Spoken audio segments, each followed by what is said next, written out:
Mateus 14, versículo 22. Está na tela lá. Para você que quer ler aqui na tela, prefere ler. Lemos com a ajuda de Deus e a guia do Espírito Santo. A igreja diz: Amém. Glória a Deus. Diz o título da palavra: Jesus anda por cima do mar. E logo ordenou Jesus que os seus discípulos entrassem no barco e fossem adiante para outra banda, enquanto despedia a multidão. E despedida a multidão, subiu ao monte para orar à parte, e chegada já a tarde, estava ali só. E o barco estava já no meio do mar, açoitado pelas ondas, porque o vento era contrário. Mas à quarta vigília da noite, dirigiu-se Jesus para eles, caminhando por cima do mar. E os discípulos, vendo caminhar sobre as águas, assustaram-se, dizendo: é um fantasma, e gritaram com medo. Jesus, porém, lhes falou logo, dizendo: tende bom ânimo, sou eu, não temais. E respondeu-lhe Pedro e disse: Senhor, se és tu, manda-me ir ter contigo por cima das águas. E ele disse: vem. E Pedro, descendo do barco, andou sobre as águas para ir ter com Jesus. Mas sentindo o vento forte, teve medo e, começando a ir para o fundo, clamou, dizendo: Senhor, salva-me. E logo Jesus, estendendo a mão, segurou e disse-lhe: homem de pequena fé, por que duvidaste? E quando subiram para o barco, acalmou o vento. Então aproximaram-se os que estavam no barco e adoraram-no, dizendo: és verdadeiramente o Filho de Deus.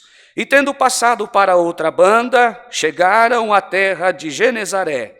E quando os homens daquele lugar o conheceram, mandaram por todas aquelas terras em redor e trouxeram-lhe todos os que estavam enfermos e rogaram, dizendo, e disseram-lhe: ao menos eles pudessem tocar a orla da sua veste.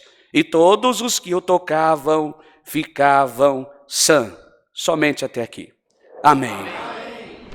Irmãos, esta palavra, esta história que nós acabamos de ler, ela chama bastante atenção pelo acontecimento do sobrenatural de Jesus. Todos nós sabemos que é um ato impossível de andarmos por cima das águas. Mas o que mais chama atenção é de um homem que já agora convertido, um homem, se bem que não podemos falar não convertido, de um homem que estava alinhado com Jesus, que vivia junto com ele, que viu maravilhas, que sabia o tanto de poder que o próprio Jesus tinha, o que ele era capaz de fazer, o tamanho do poder e da grandeza desse Jesus.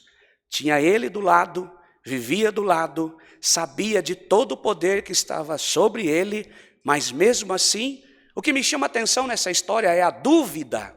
O que me chama a atenção nessa história é a incredulidade. Porque se viu que era Jesus, alguém percebeu, sabia que era um Deus, o comportamento de Deus, mesmo assim, se és tu, manda ir ter contigo. A palavra de Deus vai dizer que o maior pecado do homem é a incredulidade. É através da incredulidade que nós vemos que vamos blasfemar. É através da incredulidade que o nosso coração tende para o lado do pecado. É através da incredulidade que nós deixamos de receber bênçãos sobre a nossa vida. É através da nossa incredulidade que nós vamos se afastando da palavra e vamos esquecendo o que ela nos promete, o que o próprio Deus nos garante.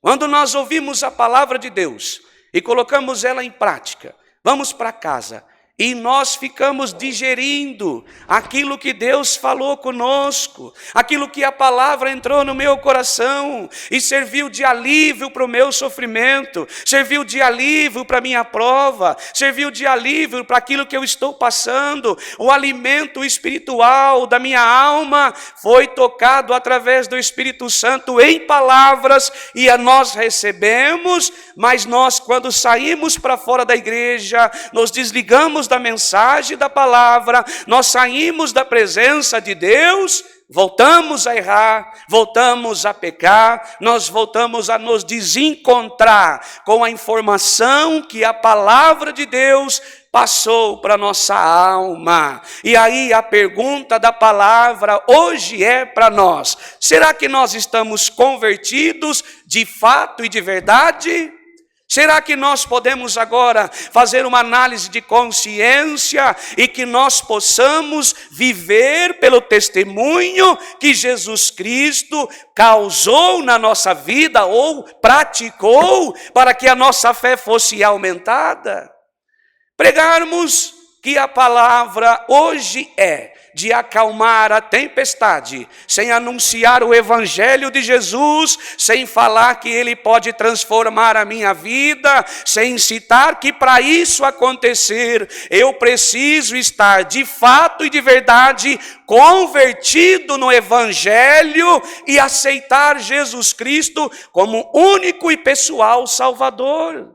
Às vezes, nós abrimos o coração e aceitamos uma palavra de benção, aceitamos uma palavra que toca na ferida da nossa alma, tratando do meu sofrimento, da minha angústia, da minha tribulação, da minha prova, da porta que vai ser aberta. Mas reconhecer o tamanho da grandeza do nosso Deus, o quão grande o nosso Jesus é poderoso, nós esquecemos de fazê-lo.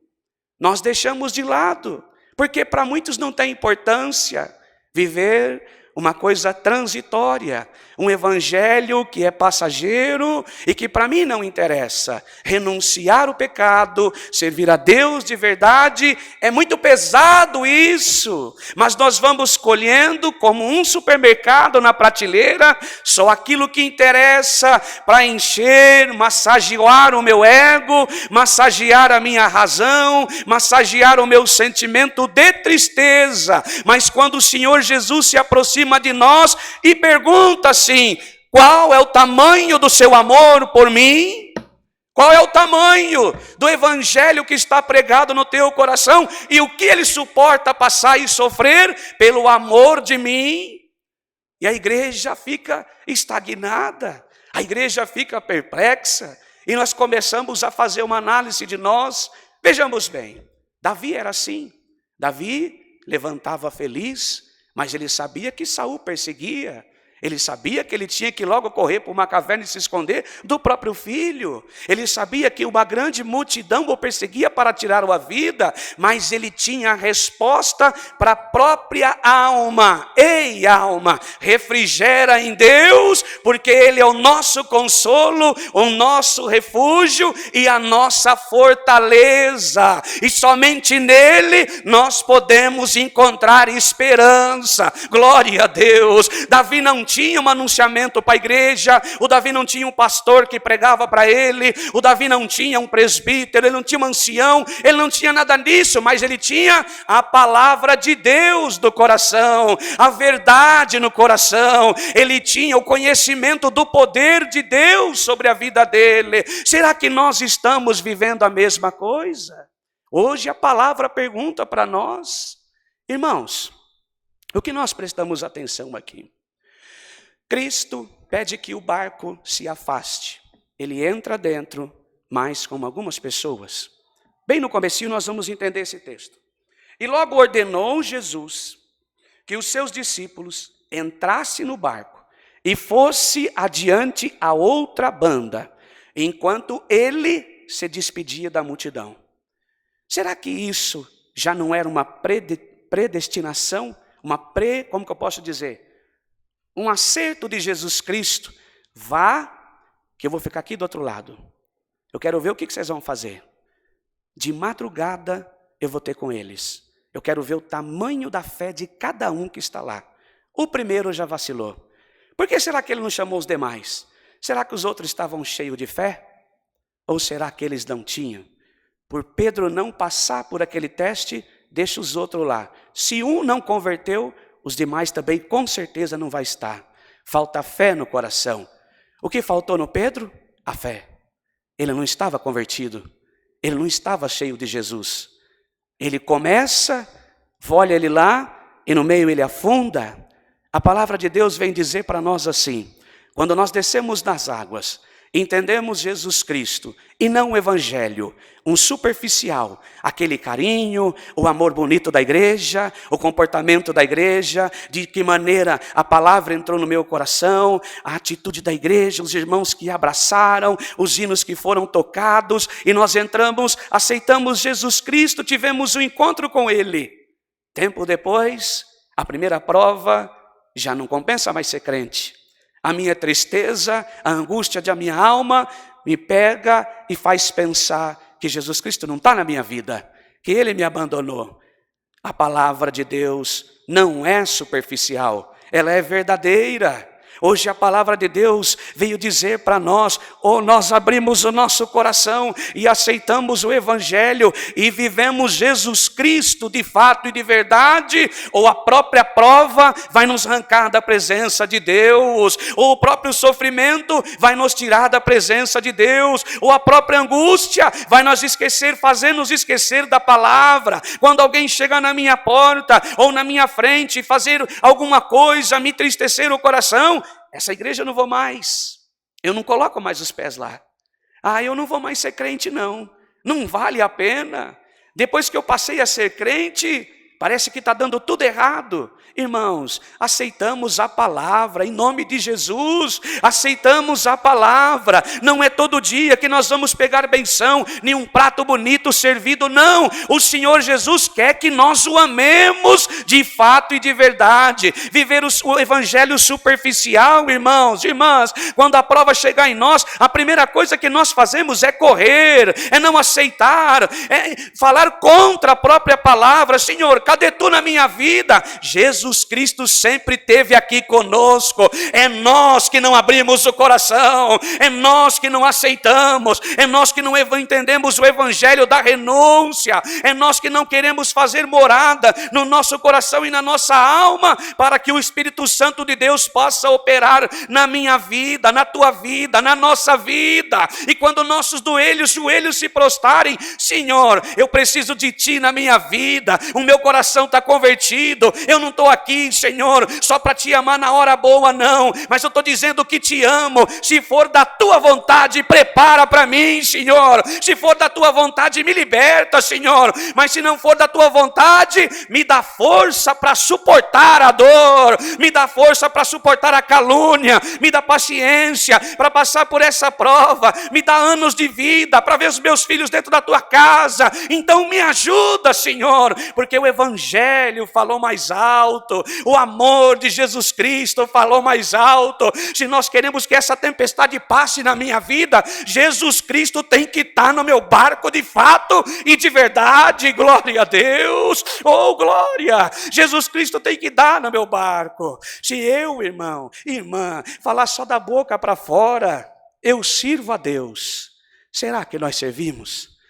Será que Deus pode dar uma apertadinha na nossa prova para ver até onde nós chegamos? Será que Deus pode tocar em alguém que nós amamos? Será que Deus pode dar uma apertadinha um pouquinho mais na minha situação de desemprego? Será que Deus pode dar uma afastadinha um pouquinho mais daquele que é meu amigo, minha amiga, o meu trabalho? Eu desentender com alguma pessoa e logo de cara vou falando um monte de coisa que não deve. Eu tomo posse dessa palavra, glória a Deus. Será que nós possamos falar assim agora, igreja de Cristo, eu tomo posse desta palavra. Irmãs, nós estamos sendo admoestados pela palavra. Irmãos, nós estamos sendo ensinados pela palavra. Antigamente, nos tempos antigos, era pregado a verdadeira palavra, o evangelho genuíno, aquele que salva, aquele que tira o nosso pecado, aquele que cuida da minha ferida espiritual, final, aquele que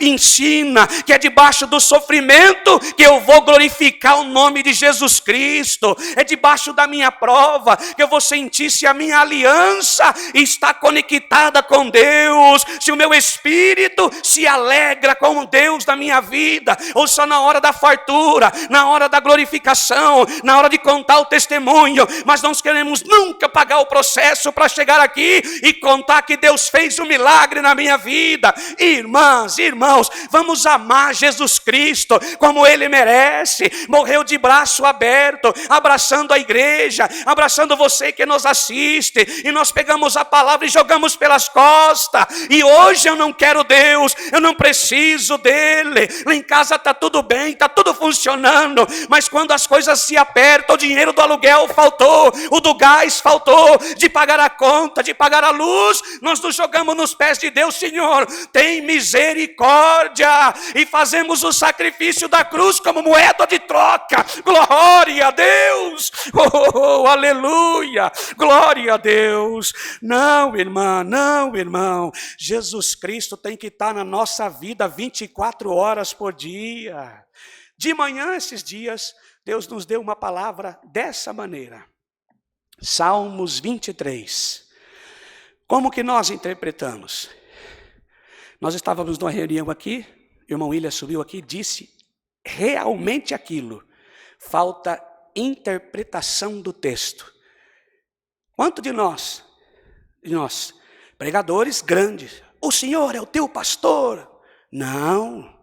O salmista disse, o Senhor é o meu pastor. Ele elegeu Jesus Cristo, o Senhor, Deus, como pastor dele. Será que nós elegemos?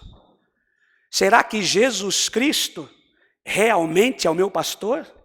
Será que eu elegi ele como meu pastor? E tem mais uma pergunta. Estar não é o mesmo que eleger.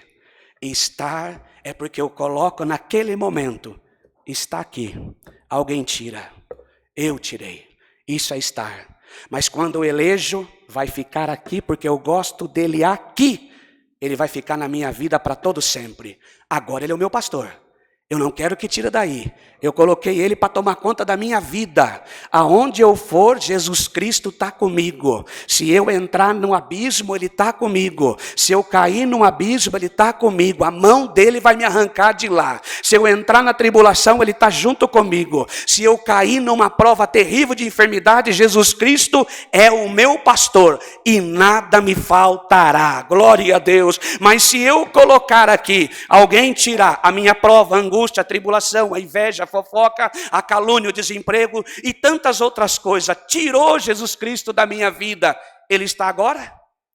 Não está, porque eu não elegi. Passageiro, só por um momento. Igreja, no nome de Jesus, você tem um tempo para se consertar com Deus agora. Vem, Senhor, pode pedir, irmã, pode pedir, irmão. Você que nos assiste, Senhor, eu faço um concerto contigo. A partir de agora, eu convido Jesus Cristo para ser o meu pastor e nada me faltará. Glória a Deus. Quando nós abrimos o coração, Senhor, vem morar na minha casa. Zaqueu fez isso. Fez um sacrifício terrível. Subiu na figueira, ele queria ser só visto, mas ele subiu lá. Jesus Cristo, com toda a sabedoria do mundo, o que você está fazendo aí? Subi para te ver. Não precisa, Zaqueu, pode descer, eu quero morar na tua casa. Oh, glória! Não precisa, Zaqueu, você é pequenininho, cheio de problema. Eu sei que você cobra um por fora aí, político, cheio de problema. Desce aqui que eu vou dormir na tua casa hoje. Mas não faltou demônio para se manifestar. Vai lá, que é isso? Você é um blasfemo, esse homem é cheio de pecado, não interessa. Mas hoje veio salvação a essa casa, porque teve uma renúncia dele, tirou o tempo, subiu na árvore, eu quero ver Jesus. Se ele foi lá por interesse, não sei. Sei que Jesus Cristo foi lá e abraçou o coração dele. Vende o que você tem, dá para os pobres, e que eu quero que você me sirva. Se ele aceitou, não sei, mas o bonito que ele deixou para nós, vale a pena qualquer coisa para chamar Jesus Cristo para viver na nossa vida. Vale qualquer coisa para nós abrir o coração e falar, eu quero, faça morada na minha vida. Irmã, Irmão, do jeito que você chegou aqui, você vai sair acompanhada por ali. Você crê? Eu creio, glória a Deus. Nós chegamos aqui cheio de problema, travado com uma preocupação na mente. O que vai ser dessa semana? Eu tenho que enfrentar até domingo, amanhã não sei o que eu vou fazer. Jesus Cristo é o teu pastor, o nosso, e nada nos faltará. Glória, glória a Deus. Você já pode sentir ele aí. É só abrir o coração. Se a tua boca abrir para glorificar, é Deus tocando no teu coração. Se você chegar na tua casa, quando o problema lá te encontrar, você vai lembrar: tratei com Jesus hoje. Sai daqui, espírito que me atormenta. Eu tenho um combinado com Jesus Cristo. Ele é o meu pastor e nada me faltará. O meu negócio não é contigo, não, é com Jesus. Eu coloquei ele, elegi como meu pastor. Ele é meu, habita aqui,